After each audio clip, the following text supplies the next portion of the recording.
Monsieur le Président, Madame la rapporteure, mes chers collègues, mon cher collègue, je salue la présence de Laurent Burgoa, toujours présent. Après la suspension parlementaire, nous reprenons les travaux de la commission d'enquête sur la paupérisation des copropriétés immobilières avec une audition consacrée au rôle des bailleurs sociaux en recevant Monsieur Bruno Fievet, président de la commission Accession sociale, copropriété syndic de l'Union sociale pour l'habitat et directeur général de Copalis et Copéa, et de Madame Christelle Gueffier-Pertin, responsable du département Accession sociale, vente HLM, copropriété syndic de l'USH. Le rôle des bailleurs sociaux comme syndic de copropriété est, il nous semble, méconnu ou en tout cas pas assez connu. Il l'est tout d'abord parce que ce n'est pas sa fonction première. Il l'est ensuite car on place peut-être trop d'espoir dans ses capacités d'action. Je crois que le débat sur le syndic d'intérêt général dans la loi sur l'habitat dégradé l'a démontré. Certains souhaitaient que les bailleurs sociaux soient massivement et automatiquement chargés de cette mission, tandis que l'USH était plus prudente, appelant à travailler sur une base volontaire. Il serait donc intéressant pour nous que vous puissiez nous dresser un état des lieux des bailleurs qui exercent le métier de syndic, leurs spécificités, la manière dont ils envisagent ce rôle et comment ils peuvent s'emparer de la mission de syndic d'intérêt général qui a été reconnue par la loi. Je voudrais ensuite que vous puissiez aborder la question des copropriétés issues des ventes HLM. Quelle est l'ampleur du sujet? Constatez-vous des difficultés spécifiques? N'y a-t-il pas un risque de privatisation du parc social avec des dérives possibles? Je sais que les COP HLM ont une expérience particulière en matière d'accession sociale à la propriété et peut-être que la situation peut être différente selon l'histoire des immeubles mis en copropriété. Je souhaiterais enfin que vous puissiez présenter la manière dont les bailleurs sociaux interviennent dans les copropriétés en difficulté et plus particulièrement dans les programmes mis en œuvre par les pouvoirs publics. Dans quelle mesure, à l'inverse de la vente sociale, le portage, voire la transformation de ces copropriétés en logements sociaux peut être une solution? Avant de vous laisser la parole pour un propos introductif, il me revient de vous indiquer que cette audition est diffusée en direct et en différé sur le site Internet et les réseaux sociaux du Sénat et qu'un compte-rendu sera publié. Je dois également vous rappeler qu'un faux témoignage devant notre commission d'enquête serait passible des peines prévues aux articles 434-13, 434-14, 434-15 du Code pénal, qui peuvent aller de 3 à 7 ans d'emprisonnement et de 45 000 € à 100 000 € d'amende. Je vous invite donc à prêter serment de dire toute la vérité, rien que la vérité, à lever la main droite et à dire « Je le jure ». Monsieur le Président, vous avez la parole.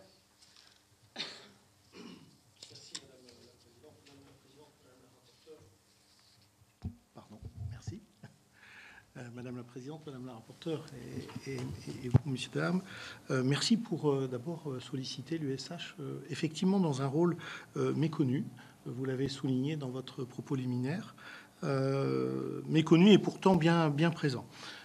Méconnu parce que souvent on pourrait avoir tentation d'opposer ce qui est du service d'intérêt général et ce qui est de l'ordre du public, s'agissant de l'USH et de l'activité des organismes HLM dans leur majorité, à cette notion de copropriété qui est plutôt de droit privé. Et donc, comment l'interface se crée et comment il se fait. Alors, l'interface est créée, vous l'avez bien compris, à travers le développement de plusieurs activités que les OLS ont été à même de développer, et notamment celui de l'accession sociale à la propriété. Vous l'avez évoqué à travers le rôle que les coopératives HLM, et pas que, d'autres familles d'HLM ont pu développer. D'une part, d'autre part, la vente HLM qui a instauré effectivement un régime singulier qui, au fil du temps d'ailleurs, s'est doté d'un certain nombre de textes qui ont permis de garantir une certaine pérennité et peut-être éviter une paupérisation à n'en pas douter des copropriétés. On y reviendra évidemment. Et puis la capacité, dans un certain volume existant à travers la réglementation, de pouvoir capter des copropriétés issues de la production strictement privée, et qui peut permettre, je dirais, aux organismes HLM de porter une singularité dans le fonctionnement et notamment dans la notion de syndic solidaire qu'on pourra évoquer également dans mon propos. Donc c'est peut-être ce premier point que je vais développer. Et ensuite, effectivement, comment les organismes HLM se sont emparés, ou en tout cas ont été mis en situation de travailler sur les copropriétés en difficulté, hein, notamment à travers les actions publiques menées, hein, les ORCOD, enfin les PIC et d'autres, les OPA, d'autres actions menées, et comment le syndic d'intérêt collectif vient s'inscrire dans cette évolution, je dirais, de la réglementation et la capacité pour nous, ou pas, de pouvoir intervenir de façon pertinente. Donc aujourd'hui, c'est un peu plus de 180 000 lots de copropriétés qui sont gérés par l'ensemble des organismes HLM. À cela, il convient d'ajouter une grosse proportion de logements gérés par les SACICAP et notamment le Procivis, hein, qui est membre de l'Union sociale pour l'habitat, avec une notion de service d'intérêt général un peu différente de celle que les organismes locatifs sociaux peuvent porter directement, mais qui existe quand même.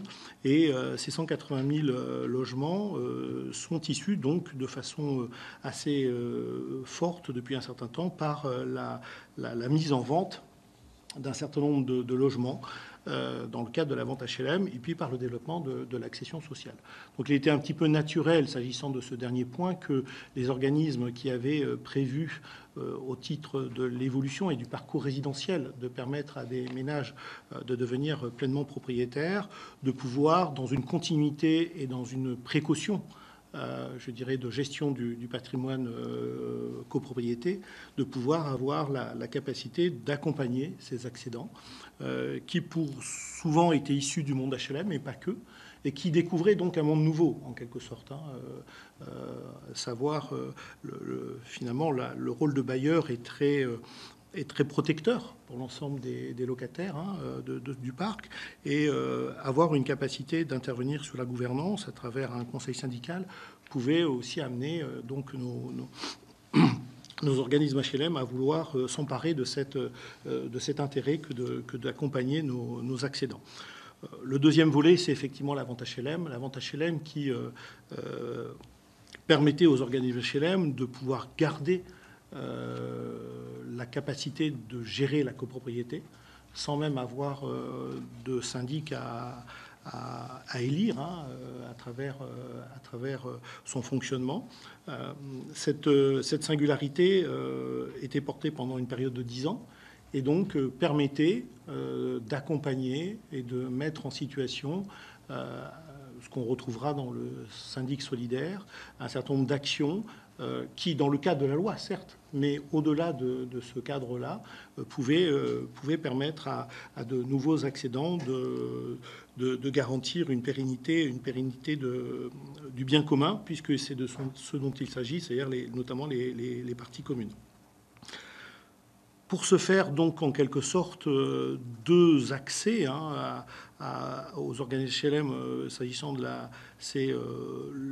la production qui permettait donc de devenir syndic et d'avoir cette singularité de fonctionnement, et puis le droit qui a permis donc aux copropriétés, sous certaines conditions, de rester sous l'égide d'un OLS, d'un organisme de logement social, avec tout ce que ça pouvait supporter de singularité. À n'en pas douter, peut-être à part quelques exceptions situées géographiquement à une période un peu éloignée désormais, mais ce principe de vente HLM est sûrement pas synonyme de paupérisation je pense, des copropriétés. Elles sont assises sur une relation souvent pertinente entre un syndicat des copropriétaires. Elles ont la capacité financière, souvent, ces copropriétés, d'anticiper les problématiques auxquelles sont confrontées la plupart des copropriétés, hein, s'agissant de l'entretien du bâti ou de certaines dépenses, d'un accompagnement social qui est le propre du logement locatif social. Et donc, de toute évidence, l'ensemble de ces éléments-là sont des garde-fous, en quelque sorte, à ce qu'on pourrait craindre, c'est-à-dire ce qu'on voit apparaître depuis une vingtaine d'années, une lente dérive de certaines copropriétés vers une paupérisation évidente. Et puis, C'était aussi pour nous, organismes de logement social, d'avoir la capacité d'anticiper, en tout cas d'accompagner les mutations s'agissant des problématiques de climat, et de voir comment, au fil du temps et à travers des plans mis en place, on pouvait essayer de mettre une lisibilité dans l'évolution nécessaire que les copropriétés devront avoir s'agissant de cette problématique singulière des dépenses énergétiques et des problématiques de climat. Donc je dirais que l'avantage HLM, c'est vraiment, de notre point de vue, en quelque sorte, une situation tout à fait favorable pour les copropriétés qui naissent de cette orientation. Alors, l'accompagnement est limité à une dizaine d'années. Après, la copropriété peut vivre son... Et puis, elle est limitée aussi au nombre de logements qui est amené à gérer l'organisme de logement social dans le cadre de ce qu'elle n'a pas vendu. Et puis, au bout d'un certain temps, l'évolution se fera, mais en espérant que la pédagogie et la capacité, même si parfois les copropriétaires sont versatiles, mais avoir la capacité de pérenniser leur action auprès de ces copropriétés. C'est tout le professionnalisme que nous souhaitons voir développer dans notre action d'organisme de logement social. Voilà, s'agissant de cette singularité, concernant la répartition, par famille, on va oublier la partie SACICA Procivis, mais on a grosso modo 55% des copropriétés aujourd'hui qui sont portées par des organismes office, et puis à peu près à parité 25-26 qui se répartissent sur la partie entre les ESH et les coopératives HLM. Au niveau de la partie copropriété dégradée et de l'intervention que les organismes HLM ont été amenés à faire, notamment dans le cadre des OPA, mais aussi des PIC, des 17 sites nationaux et des ORCOD, il est clair que pour avoir participé à une réunion, Madame Wargon était ministre à l'époque, et un tour de table se faisait, et la parole m'a été donnée. Et vous, USH, qu'est-ce que vous avez à dire sur l'action que les OLS mènent dans ces différents sites? J'étais bien embêté pour répondre, je vous l'avoue humblement. Bien embêté, et à n'en pas douter, parce que les élus y ont contribué localement, parce que les organismes sont dans le paysage local, que ce soit sur les grands sites. On a de toute évidence une action menée, mais qui n'était pas recensée. Donc, Emmanuel Cos et Marianne Louis ont, suite à la suggestion de la commission que je préside, ont décidé de valider un recensement de ces actions menées, permettant tant pour l'USH en tant que tel, mais aussi pour notamment l'ANA, qui est porteuse, je dirais, du développement de cette articulation des PIC, avoir une lecture assez fine de ce que nous étions en capacité de faire, comment ça se déroulait. Et puis, dans un deuxième temps, c'est le travail de la commission d'avoir une possibilité de faire une espèce de vadémécum destiné aux futurs organismes qui, pas forcément sous l'égide d'un PIC, avec des grosses singularités et des enjeux majeurs, mais qui pour autant seront peut-être saisis par leurs élus, à n'en pas douter au niveau local. On le voit dans les métropoles, mais aussi dans les villes moyennes, où cette problématique d'accompagnement de copropriétés qui ne sont pas franchement encore dégradées, mais qui sont en passe de l'être, peuvent amener les élus à saisir les organismes locatifs sociaux et se saisir de ce qui s'est passé, de ce qui s'est bien passé, de ce qu'il est difficile, en quelque sorte, d'avoir une espèce d'année en année de reporting et d'avoir un document qui permettrait d'être une base de travail pour l'ensemble de nos organismes. Alors, le premier document vient de sortir, mieux connaître et valoriser l'intervention des organismes HLM dans les plans d'initiative copropriété. Donc, il est tout frais, il est sorti de vendredi, donc il sera évidemment à la disposition de vous-même. mais aussi de l'ensemble des organismes ou élus qui souhaitent le recevoir. Donc il est certain que l'activité des organismes HLM, notamment dans les pics, alors certains sont à des degrés divers d'avancement, énormément de parties prenantes autour de la table, mais nous avons été extrêmement sollicités de par le savoir-faire qui est le nôtre, de la gestion, du portage. La difficulté que nous rencontrons, mais au même titre que les autres parties prenantes, c'est la temporalité, notamment la libération des logements qui ont été acquis ou qui devraient l'être, qui sont portés par un établissement public foncier comme celui de l'Île-de-France, par exemple, qui nous délègue un certain nombre de gestions derrière, de façon à reconnaître et à pouvoir œuvrer. Ça nécessite encore plus que l'activité de syndic habituelle, je veux dire classique, que j'ai décrit dans mon premier point, qui nécessite des moyens humains, des moyens informatiques. C'est une activité extrêmement difficile à équilibrer sur le plan économique. Qu'on soit syndic solidaire ou pas d'ailleurs, syndic solidaire encore plus, je dirais. Mais cette situation-là, notamment dans les pics et dans les ORCOD, est donc fort complexe parce qu'encore une fois, le temps est long et que la difficulté de pouvoir retrouver des logements libres, de pouvoir avoir accès à ces logements, de pouvoir reloger les gens qui l'occupent dans de bonnes conditions, souvent éligibles au logement locatif social, avec la difficulté qu'on a singulièrement en ce moment, en plus de la vacance, qui est de plus en plus limitée, qui se limite fortement. Eu égard à l'évolution du marché de l'immobilier dans sa globalité, on retrouve bien là, je dirais, la singularité des organismes HLM dans leur intervention, avec des savoir-faire reconnus, et souvent souhaités par les élus. Aujourd'hui, il est clair que, y compris dans des communes ou dans des métropoles, dans des agglomérations petites ou moyennes, les élus sont sollicités parfois par la difficulté qu'on peut rencontrer. Il y a des problématiques urbaines, de vieillissement de certains bâtiments, d'une réelle appauvrissement des personnes qui y habitent et la difficulté à pouvoir faire en sorte que les copropriétés évoluent dans le temps favorablement.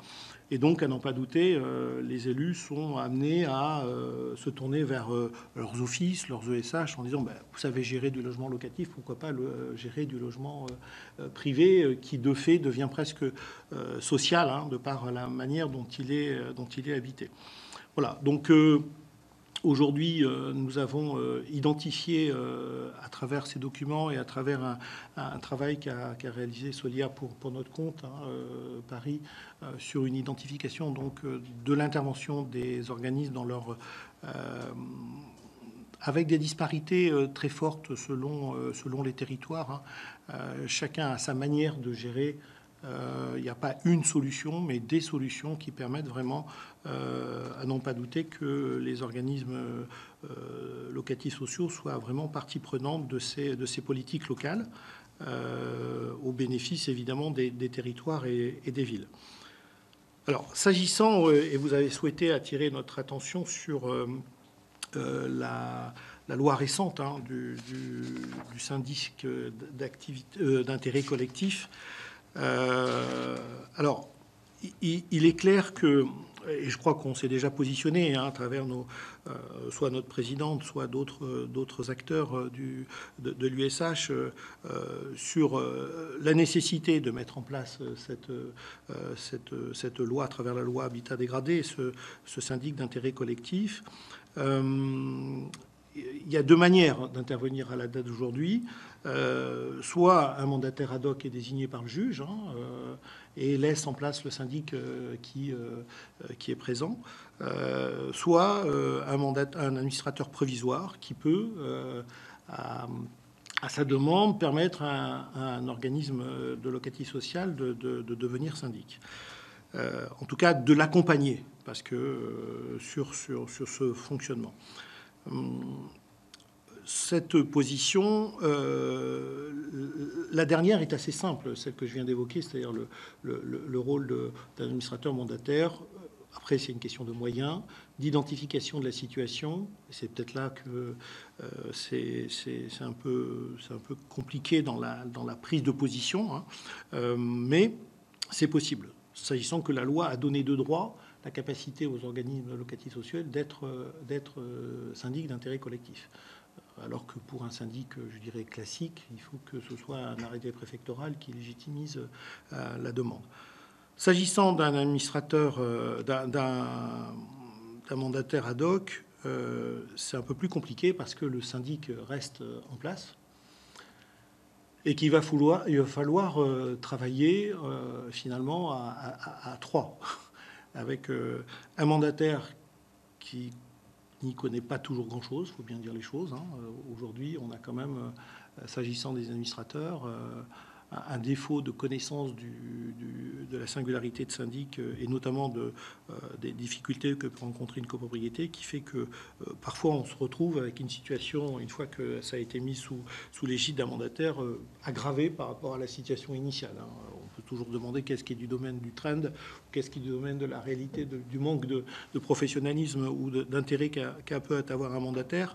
Mais je pense que c'est quand même une réalité que bon nombre d'élus et bon nombre d'OLS rencontrent au niveau local. Ça va nécessiter nécessairement, s'agissant de cette fragilisation, je l'évoquais tout à l'heure, s'agissant d'une activité classique, mais des moyens humains, des moyens informatiques, vraiment. Et on parle de digitalisation de plus en plus prégnante dans ce métier, de manière à ce que... même si, de toute évidence, un OLS n'a pas les mêmes attendus qu'une société strictement privée, pour autant, il faut quand même qu'elle équilibre ses comptes et que la mise en place de tous les moyens, qui soient humains ou matériels, puisse se faire dans de bonnes conditions de retour. Et puis, je pense que on est déjà engagé dans une difficulté. On voit bien, il faut qu'un mandataire ait été désigné par le juge, il faut qu'un mandataire un administrateur provisoire puisse intervenir. Il eût été peut-être possible de prévoir une intervention plus en amont, ce que ne permet pas le texte aujourd'hui, hein, s'agissant de cette singularité du syndic d'intérêt collectif. Ce qui veut dire que, un peu à l'instar de ce qui se passe sur les grands sites hors code ou même au pas, hein, je pense que ça va nécessiter des moyens financiers publics. Si on veut que... parce que ce n'est pas la copropriété qui va être en capacité de dégager ces moyens, on le comprend bien. Et quand je dis public, c'est public au sens large du terme, hein. Je n'ai pas de préconisation singulière à faire. Là, je pense qu'on peut y réfléchir collectivement, hein, l'ensemble, que ce soit le Sénat, l'Assemblée nationale ou même l'ensemble des professionnels autour de la table. Mais je pense qu'il va falloir que l'on mette des moyens autour de la table si on veut voir se développer ce rôle de syndic d'intérêt collectif. La tentation serait grande, et je comprends bien, d'un élu, et je suis au Sénat, donc d'un élu local, je comprends bien, le propos va peut-être être entendu de façon particulière, mais pour autant, je pense que la tentation serait grande d'un élu local, président d'un office, d'une collectivité, de dire, puisque vous savez, on va devenir syndic d'intérêt collectif et avoir, en termes de gouvernance, sans parler d'injonction, mais une orientation forte donnée vers les organismes et vers les directions générales pour développer ce type d'activité. Mais il est vraiment important de bien comprendre que si l'on veut être efficace, il faudra mettre en place des moyens financiers singuliers sur ce type de programme, sauf à voir que cette capacité, cette notion de syndic d'intérêt collectif ne prospère pas. Alors c'est vrai pour les OLS, mais je pense que la réflexion peut être portée aussi pour des syndics qui auraient volonté à s'inscrire dans cette dynamique-là. Je terminerai mon propos par l'association Caliesser qui, de mon point de vue, a le mérite de labelliser ou de certifier plus exactement des organismes, qu'ils soient OLS ou pas, dans cette capacité à prendre en compte, parce que c'est une singularité, les difficultés que les copropriétés peuvent rencontrer et sont à même de pouvoir mettre en avant une singularité, une spécificité dans la manière de traiter cette activité de syndic. Voilà, j'en ai terminé. Merci beaucoup.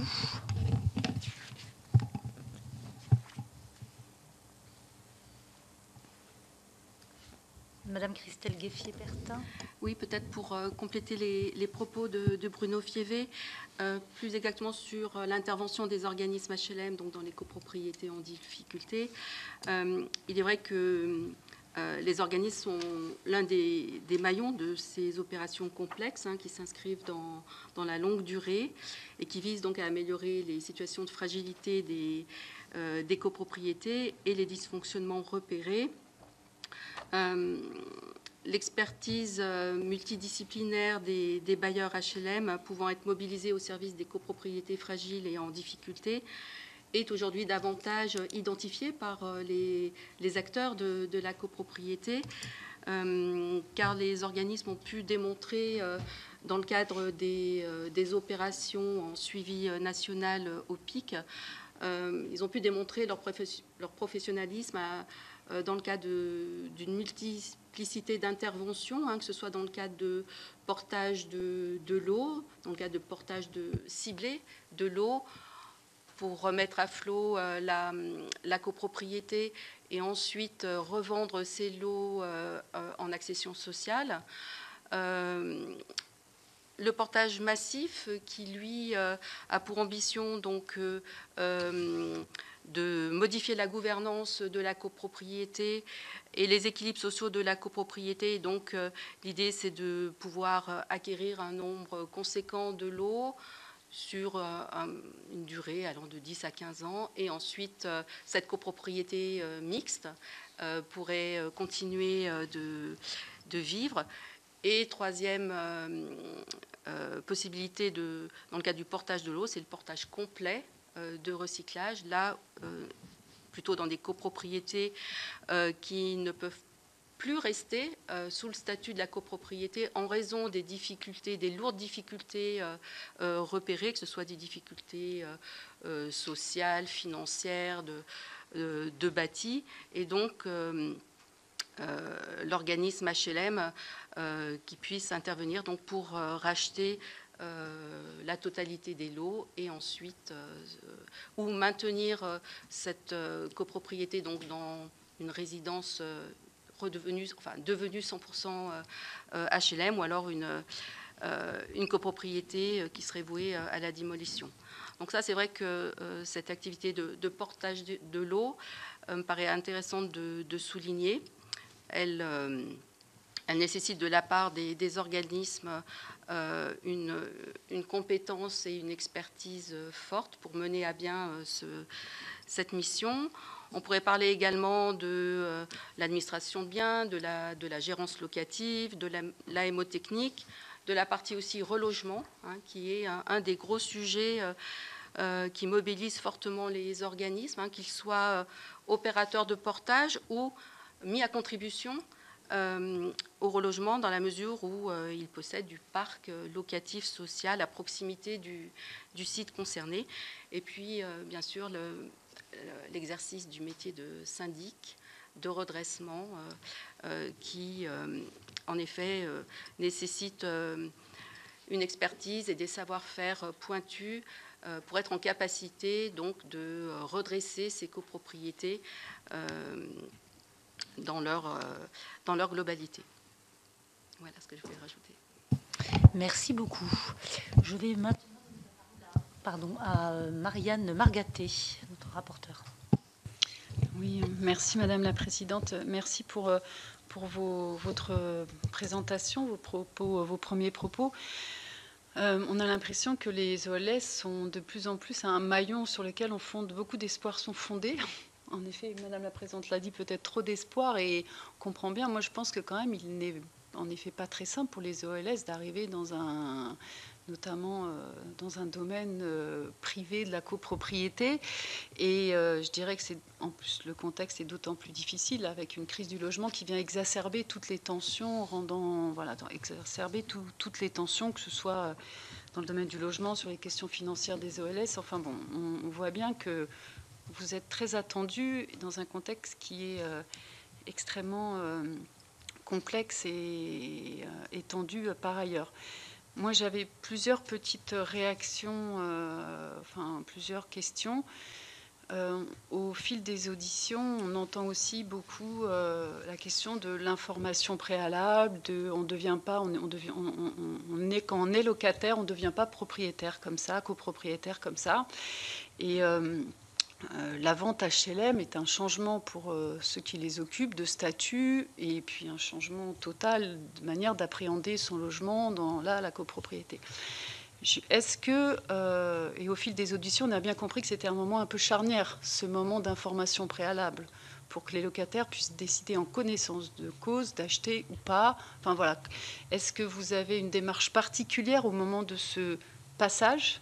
C'est-à-dire, lorsque vous vendez votre parc HLM, vos logements, est-ce qu'à un moment, comment sont accompagnés les locataires pour qu'ils puissent décider en connaissance de cause et ne pas se retrouver demain copropriétaires sans savoir ce que ça veut dire? Et on voit bien au fil des auditions qu'on est sur quelque chose de sensible. Il y a, je dirais, l'intérêt d'être propriétaire enfin, je dirais, de son logement, mais à quel prix, à quel risque demain de ne pouvoir en assumer là, les travaux qui n'ont pas... Enfin, voilà. Moi, je pense qu'il y a un moment charnière. Et est-ce que là-dessus, vous avez une démarche particulière ou pas enfin, voilà. Deuxième question. On sait bien que le syndic est un acteur majeur dans ce maillage des acteurs. Et notamment, notre commission s'intéresse aux petites copropriétés et parfois de moins de 10 logements ou de moins de 20 logements dans lesquels on peine à trouver un syndic, puisqu'évidemment, pour un syndic, je dirais, classique, la rentabilité n'est pas là. Est-ce qu'il est envisageable que les OLS se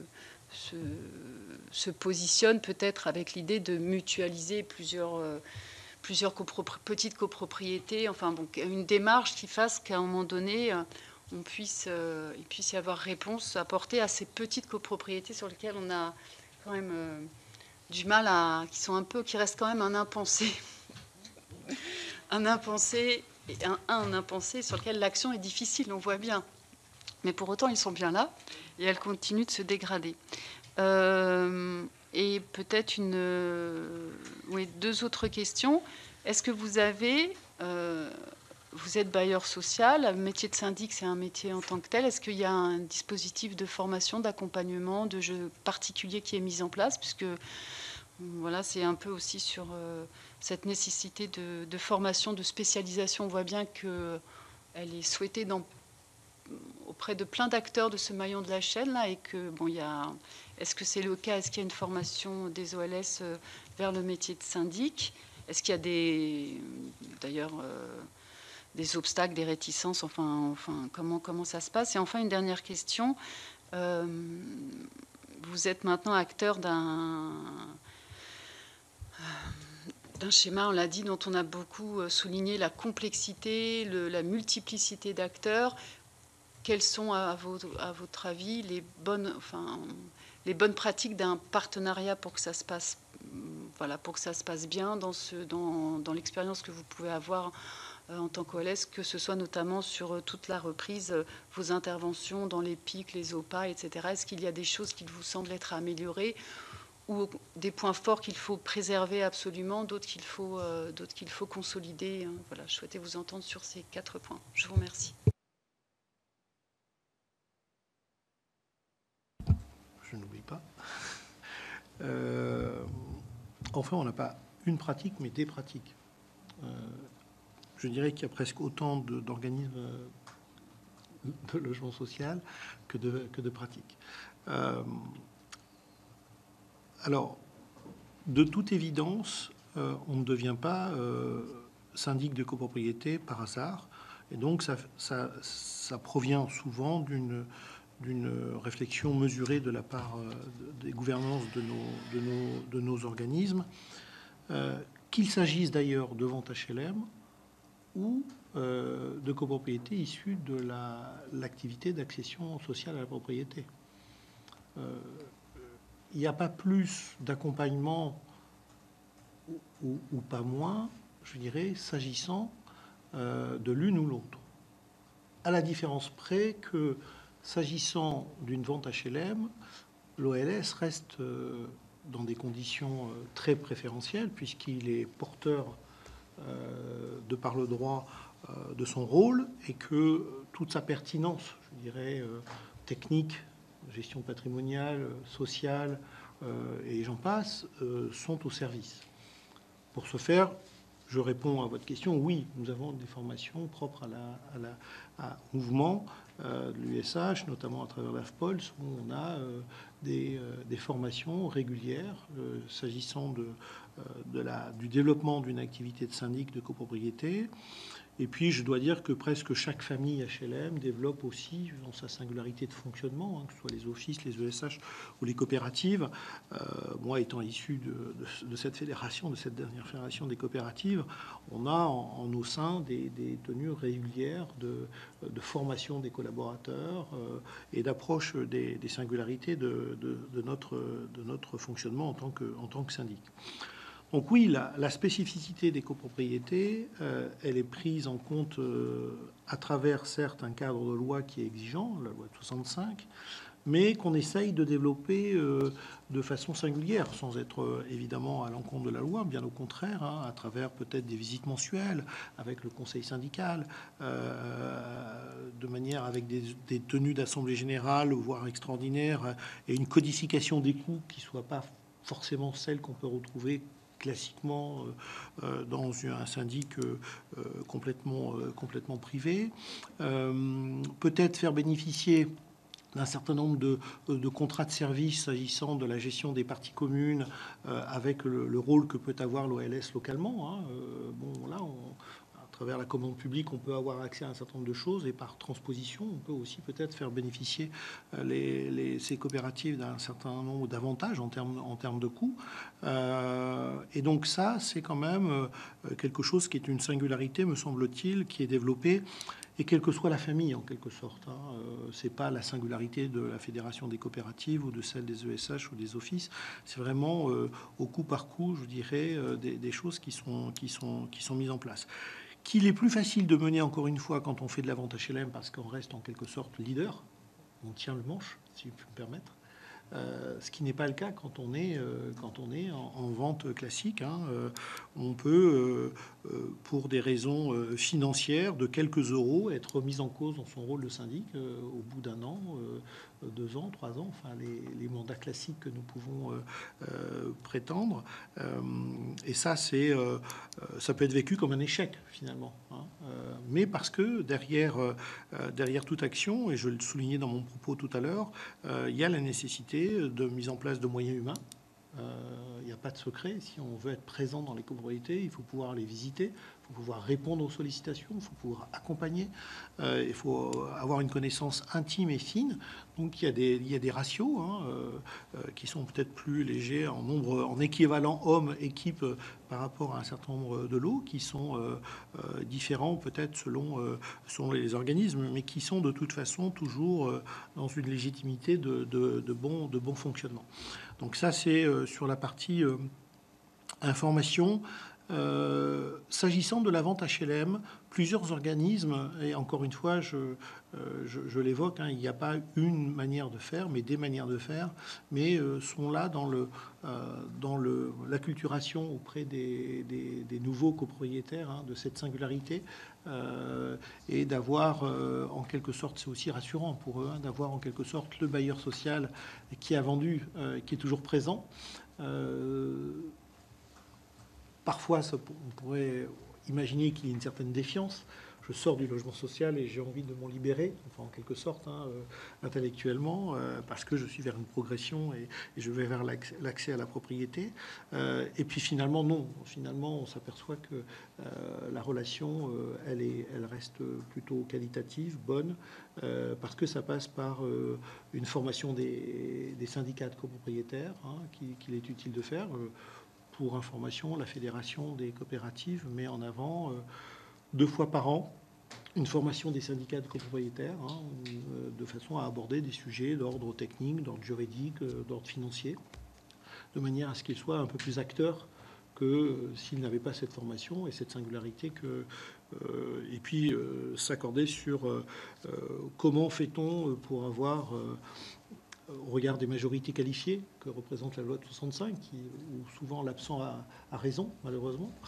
Donc comment on peut faire en sorte d'avoir au niveau du quotidien une capacité, à travers le syndicat des copropriétaires, de relayer la nécessaire information et l'utilité de participer aux assemblées générales, notamment. Donc il y a cette singularité qui est développée, qui est assez méconnu finalement, parce qu'on représente aussi peu de copropriétés au regard de la globalité des copropriétés au niveau national, mais qui en tout cas est légitimée et portée par les bailleurs sociaux de façon récurrente. S'agissant des petites copropriétés, c'est le trou dans la raquette. Parce que aujourd'hui, très sincèrement, on a fait une espèce de reconnaissance de notre action professionnelle au titre de l'USH dans ces grandes préoccupations politiques publiques que représentent les PIC, les OPA, etc. Et légitimement, il fallait qu'on fasse un point et qu'on voit comment on pouvait s'immerger et comment surtout on pouvait se nourrir professionnellement de ce qui était fait à droite, à gauche, à Nîmes, à Montpellier, à Grigny, etc., à Clichy, et comment on pouvait donc nourrir les bailleurs sociaux dans leur pluralité, comment on pouvait les nourrir de ce qui se faisait de bien et de moins bien. Bon, donc aujourd'hui, pas de réponse sur ces petites copropriétés. Peut-être un dossier à ouvrir et à travailler. De toute évidence, on est confronté à un problème d'équilibre économique, c'est clair. Et donc, je ne suis pas certain qu'il y ait une solution émanant de l'USH. Je pense que les solutions, elles doivent être au niveau de l'UNIS aussi, de la FNAIM, enfin, des gens auprès desquels on s'est rapproché. Longtemps, on était un peu éloignés. Mais aujourd'hui, on a eu l'occasion de bâtir, de construire des ponts, notamment avec l'UNIS, s'agissant de la Fédération des coopératives, un peu à l'initiative de Marino Lindman. Et c'est vrai que ça permet de mieux se comprendre et de participer, je dirais, à une réflexion professionnelle, connue, dans sa singularité de fonctionnement, certes, mais quand même un regard qui pourrait être constructif, s'agissant de ces petites copropriétés. Voilà en quelque sorte, s'agissant des partenariats, alors maintenant sur les grands dossiers, au moins les 17, mais il y en a d'autres. Alors d'abord, ce qui est de très intéressant, c'est de voir que autant s'agissant des réunions qu'organise le ministre annuellement, souvent sur les PIC, souvent les PIF qui est présent ou les élus ou CDC Habitat, on reconnaît la nécessité d'avoir des organismes HLM et la reconnaissance de l'action menée, avec cette notion de temporalité que j'évoquais, qui est absolument compliqué d'imaginer, qui vient percuter un petit peu la volonté légitime des élus de voir évoluer rapidement les dossiers, et on peut le comprendre, mais cette temporalité, elle est vraiment complexe. Donc je pense que les grands organismes qui participent, et les petits, puisque j'avais l'occasion de discuter avec un directeur général de Guingamp Habitat, grande capitale s'il en est, en Bretagne, où il est intervenu sur une OPA et où il a pu, avec le maire et une copropriété dégradée, petite, mener une action où il a fait du locatif social. Donc il a eu une reprise totale du bâtiment, ce qu'évoquait Christelle tout à l'heure, dans l'une des actions. Et donc a fait de l'accession sociale à la propriété et du locatif social dans sa diversité de financement. Ça a été une réussite menée parce que l'élu a compris la nécessité, l'obligation d'intervenir rapidement, de mettre en place, et on était un peu en prévention, de mettre en place des moyens financiers.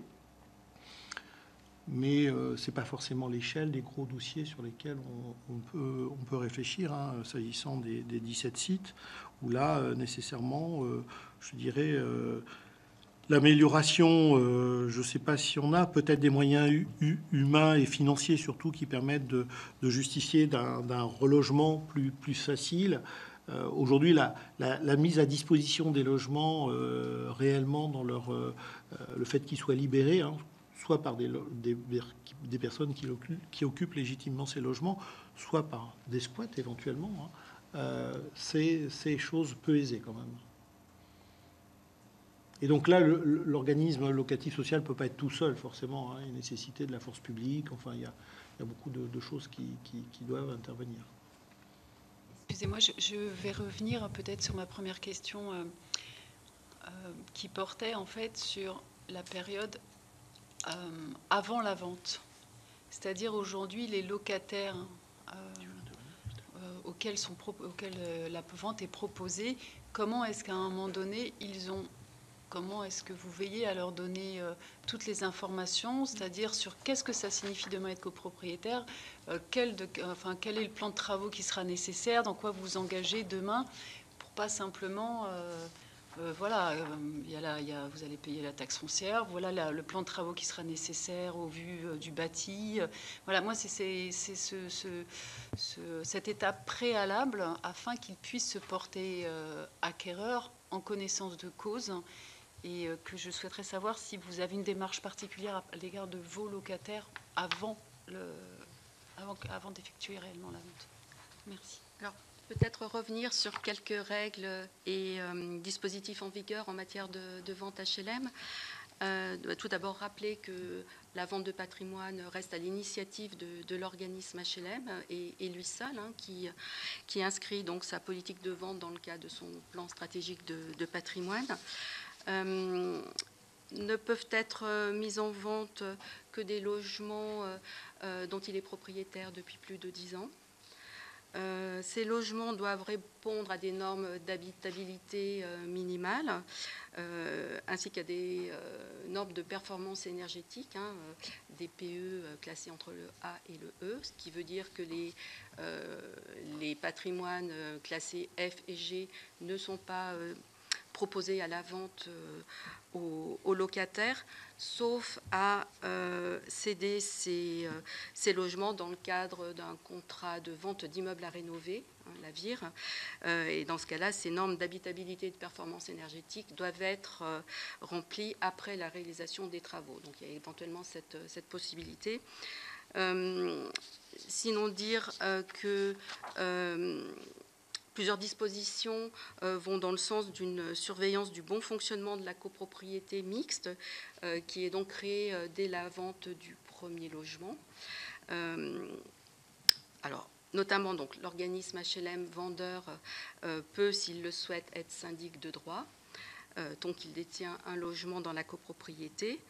Le syndic est tenu de présenter une fois par an devant l'Assemblée générale des copropriétaires donc la liste des travaux d'amélioration des parties communes et des éléments d'équipement commun qui seraient souhaitables d'entreprendre, accompagné donc de l'évaluation du montant de ces travaux. Donc ça, en termes d'information du copropriétaire, ça me paraît essentiel.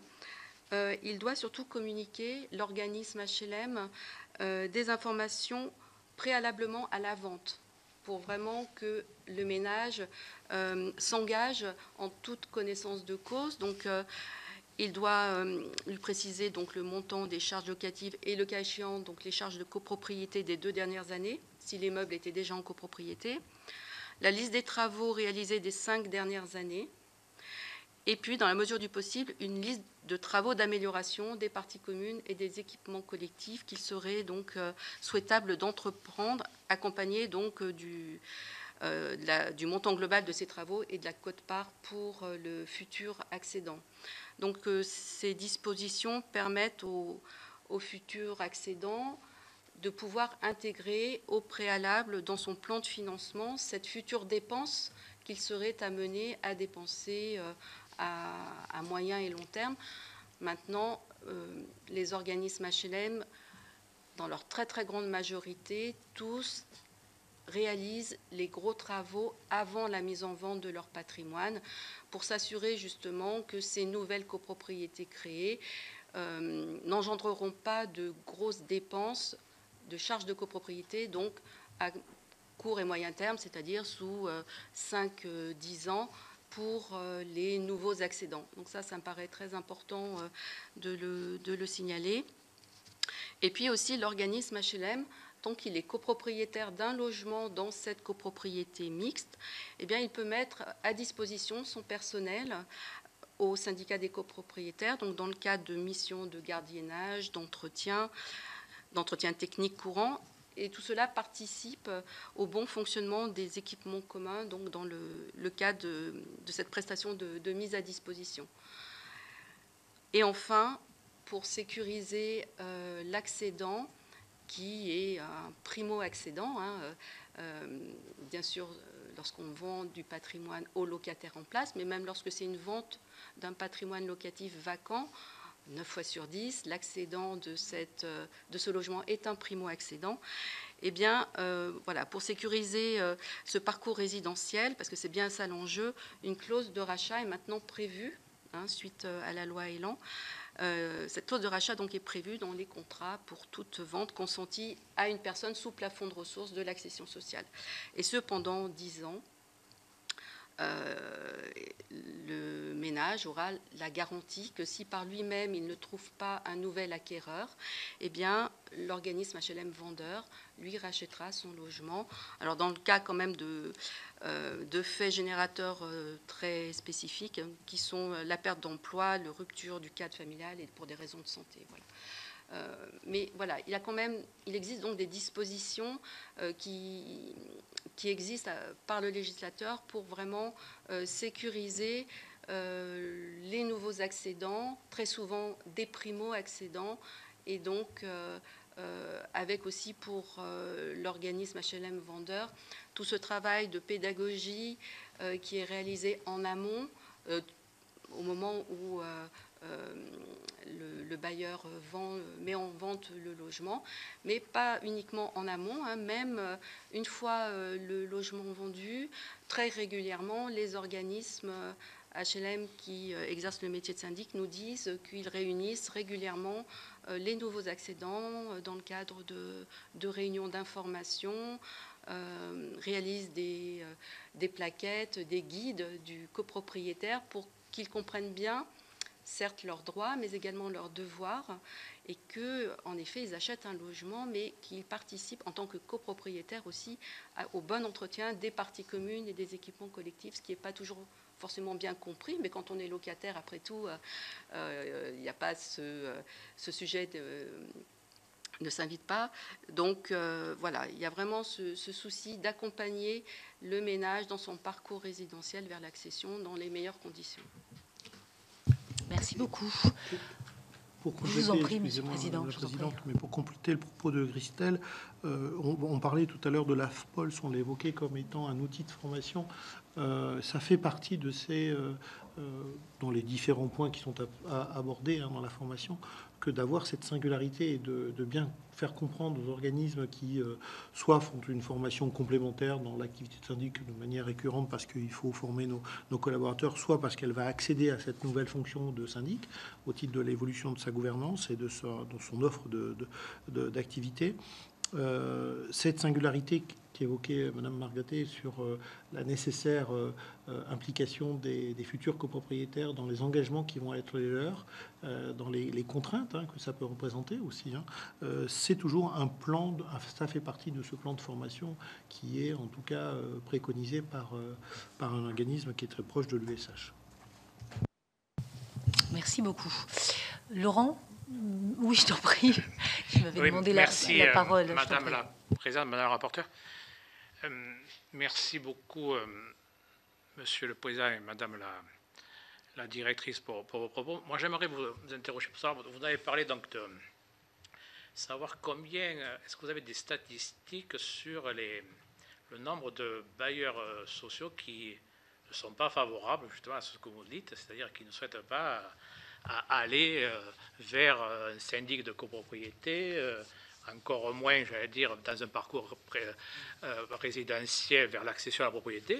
J'en connais, moi je suis sénateur du Gard, c'est des choix que je n'ai pas à commenter de leur conseil d'administration, mais est-ce que vous, au niveau national, vous avez des statistiques sur savoir combien il y a de bailleurs qui ne souhaitent pas s'orienter vers ce type de dispositif qui, pour moi, me semble quand même capital, parce que quand on a des gros projets, je pense notamment, vous l'avez dit, Monsieur le Président, par rapport notamment lorsqu'on a, alors on n'est pas dans la petite copropriété, mais on est dans le paquebot, c'est-à-dire la copropriété, et notamment lorsqu'on est dans un cadre de dispositifs alors très lourds, comme un plan hors code d'intérêt national, avec à côté des EPF, moi me semble-t-il que si l'EPF n'a pas un ou des bailleurs sociaux pour l'aider dans sa démarche d'acquisition et après vous de maintien, c'est-à-dire de locataires dans ces dispositifs, à mon avis, ce partenariat, si je peux dire, public-privé est indispensable à arriver à mener à terme ce dispositif. Donc moi, j'aimerais vous interroger sur ces deux points. Monsieur le sénateur, merci de cette question. Alors, le dernier point développé que vous venez d'évoquer, nous y participons complètement et on partage l'idée. Ça correspond effectivement à une réalité. On est partie prenante légitimement, je dirais, même si mon propos liminaire était de dire on pourrait trouver étrange que une branche professionnelle plutôt de service d'intérêt général, public entre guillemets, s'intéresse à la copropriété privée, mais il s'agit de territoire, il s'agit d'urbain, etc. Et de la même manière que l'ANRU a eu des vertus, je pense que le rôle que nous avons à jouer là-dessus est évident. Moi, j'ai pas de statistiques sur alors, ma voisine en a, donc je vais lui passer la parole. Magnifique. C'est un travail d'équipe. Oui. Bien, alors peut-être pour vous donner quelques statistiques, dans la mesure où l'USH dispose d'un observatoire de la vente HLM depuis quelques années. Et donc, concernant la vente de patrimoine locatifs sociaux, ce sont à peu près 11 000 ventes réalisées chaque année à des personnes physiques. Je mets de côté les ventes en bloc entre organismes HLM, parce que c'est moins notre sujet, puisque ça ne génère pas de copropriété. Mais voilà, pour la vente HLM aux personnes physiques, c'est environ 11 000 ventes annuelles qui sont réalisées par à peu près 65% des organismes HLM. Donc ça veut dire qu'il y en a quand même quelques-uns qui ne vont pas sur ce sujet pour plein de raisons, mais voilà. Concernant l'activité de promotion immobilière sociale, l'activité de construction, d'accession sociale à la propriété, ce sont 320 organismes qui développent ce métier d'accession sociale à la propriété et qui commercialisent en moyenne 7 500 logements par an. Et selon les formes urbaines, que ce soit de l'habitat individuel ou du collectif, et notamment pour l'habitat collectif, cela va générer derrière des copropriétés qui seront ensuite gérées parfois par l'organisme HLM maître d'ouvrage, qui voudra, une fois après avoir livré son opération, continuer pour accompagner les nouveaux copropriétaires dans leur statut. Et donc, il aura à cœur d'exercer le métier de syndic solidaire. donc pour ces nouvelles copropriétés créées.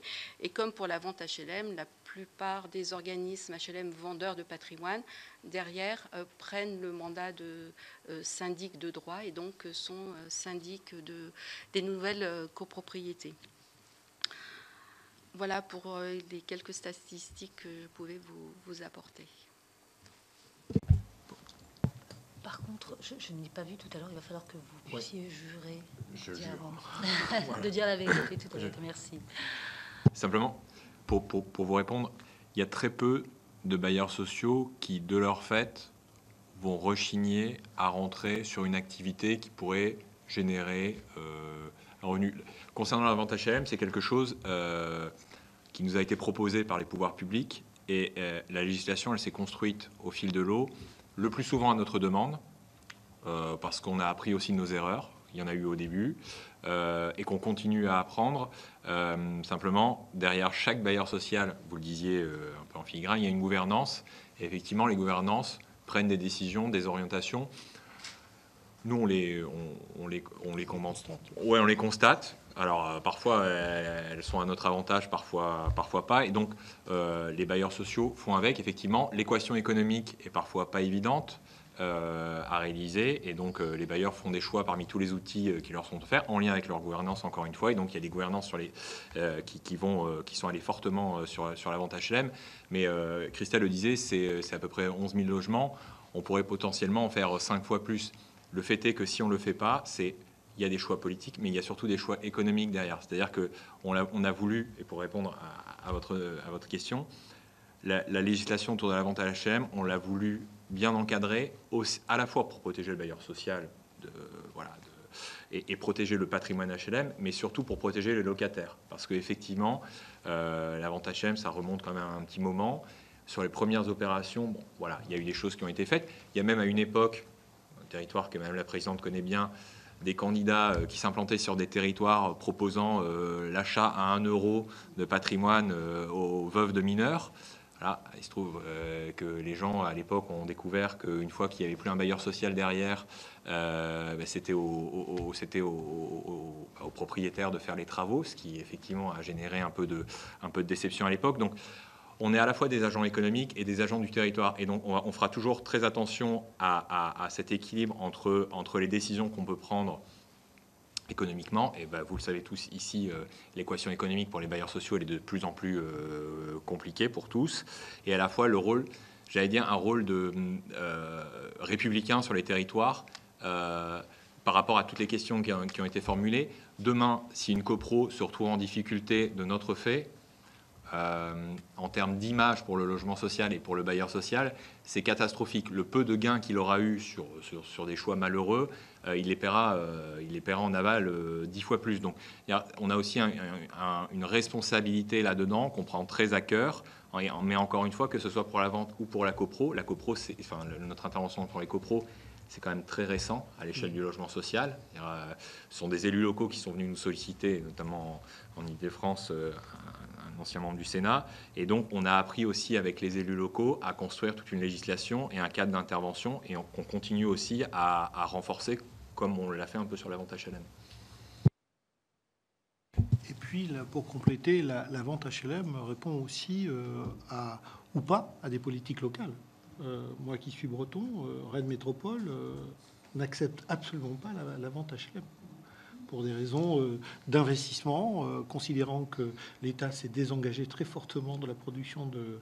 Je laisse le propos à la présidente de Rennes Métropole, à ce qualité, hein, mais considérant que l'État s'est fortement désengagé, que contrairement à cela, Rennes Métropole, avant qu'elle ne soit métropole, s'est beaucoup engagée au profit du logement locatif social, et pas que d'ailleurs, et que donc il n'est pas question que la vente HLM soit mise en place. Donc il y a aussi des réalités territoriales, politiques très, très singulières et très différentes. Hein.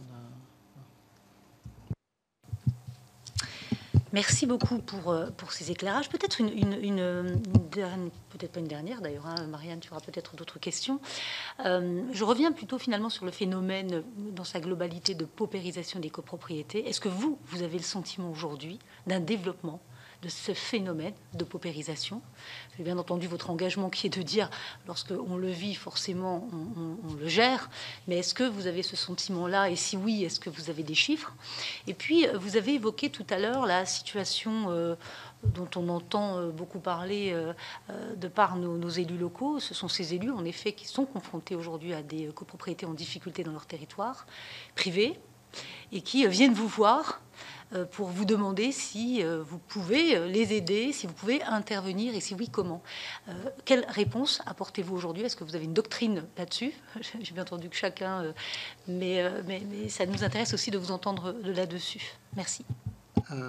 Alors, de fait, il y a une paupérisation des... Enfin, la loi de 65, elle est de 65. Hein. Donc, le déroulement, ça fait 50 ans. Le déroulement, voire un peu plus, maintenant, le déroulement se fait. Et il n'y a pas une copropriété qui ne soit pas confrontée à un problème d'impayé, un problème et qui va grandissant. Et qui va d'autant plus grandissant qu'aujourd'hui, on est face à une augmentation du coût de l'énergie que nous avons constaté, nous, bailleurs sociaux, hein, à travers les charges que nos locataires sont amenés à honorer, mais il en est de même pour les copropriétés privées, quoi. Donc il y a, depuis 2-3 ans, une accélération de ce phénomène. Nous discutions avec l'un des porteurs de CaliSR dans le cadre de Procivis, lui a des chiffres, puisque Procivis intervient pas mal, notamment au titre des missions sociales. Hein. Ils ont un gros programme là-dessus ciblé, ce qui est très bien, hein, avec des engagements pris auprès du ministre qui sont des engagements significatifs financiers. Bon, de fait, il y a aujourd'hui, je pense, une dégradation de la situation d'un certain nombre de copropriétés dans des proportions assez significatives. Moi, j'ai pas de chiffres. Je n'ai pas de chiffres. Les élus, ils sont sensibles. Les maires, ils sont de plus en plus, nous sollicitent, nous interrogent. On n'a pas toujours la capacité localement d'avoir une réponse parce qu'on ne s'improvise pas syndic et que ça nécessite un savoir-faire, une décision. Je réponds un petit peu à Monsieur le sénateur. Encore faut-il qu'il y ait la volonté de la gouvernance et chaque organisme est finalement libre de mener sa gouvernance dans un sens ou dans un autre. Mais il y a de fait, oui, une préoccupation majeure. De fait. Je ne sais pas si Christelle, tu as des chiffres, toi. Non, pas forcément de statistiques sur vraiment les impayés de charges de copropriété, mais pour dire que voilà, les organismes HLM, en effet, repèrent les situations de fragilité de leurs copropriétaires, comme ils le font pour leurs locataires, hein. Mais ils s'attachent vraiment à intervenir le plus rapidement et le plus en amont possible pour éviter que ces impayés dérivent. Et donc, dès le premier impayé, eh bien, se met en place un plan d'appurement, en tout cas une réaction très opérationnelle de la part de l'organisme HLM, pouvant aller jusqu'à même des appels de fonds mensuels, parce que en principe, le syndic fait des appels de fonds trimestriels, hein, à terme à échoir. Là, il y a possibilité, bien sûr, pour faciliter la trésorerie du budget du ménage, de lui proposer de payer tous les mois pour que ça soit plus sécure pour lui. Donc il y a vraiment ce souci de muscler, j'allais dire, la partie pré-contentieuse pour éviter d'en arriver à des situations où, malheureusement, au bout de 3-4 trimestres d'impayés, là, les choses sont trop compliquées ensuite pour redresser, même si on met en place des plans d'appurement. Donc il y a vraiment ce travail, je veux dire, qui existe côté gestion locative et qui est donc un petit peu copié pour la partie gestion de la copropriété lorsque l'organisme HLM a cette nouvelle casquette. Oui, Antoine, tu peux peut-être développer la partie de la demande là, sur les travaux énergétiques et les règles de préséance agissant des assemblées générales. Ouais, on essaie déjà d'intervenir. On a une priorité dans les copros dans lesquels on était présent. On s'est heurté à un problème, c'est que dans les copros dans lesquels on n'était pas majoritaire, notamment sur la question de la rénovation énergétique, on était confronté au problème des décisions des copropriétaires qui, légitimement, n'avaient pas forcément les moyens de porter la réno.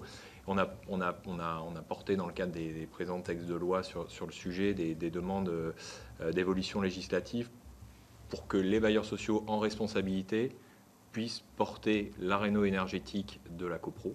Voilà, quand bien même l'Assemblée, encore une fois pour des raisons légitimes, a décidé de ne pas entamer ces travaux-là, justement parce qu'on a le sentiment que c'est une réponse aussi à la fragilisation des copropriétaires de ces copros fragiles.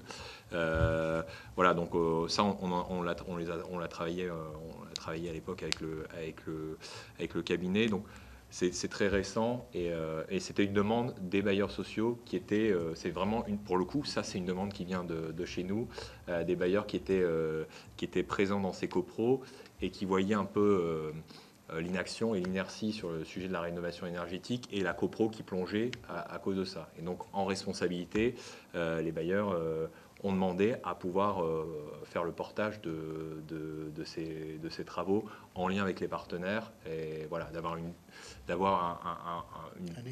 un effet levier et d'impulsion voilà, pour sortir au moins sur la partie réno, charge, sortir la copro de ces difficultés au moins sur cette partie-là. Très bien. Bien, écoutez, s'il n'y a pas d'autres questions ni éléments à ajouter, il nous reste à vous remercier grandement, en tout cas, pour votre présence et tous les éléments, pour vos contributions, et vous dire ou redire, en tout cas, que cette commission d'enquête prendra fin donc le 31 juillet, et d'ici là, un rapport, bien sûr, sera présenté. Encore merci à vous. Bon après-midi.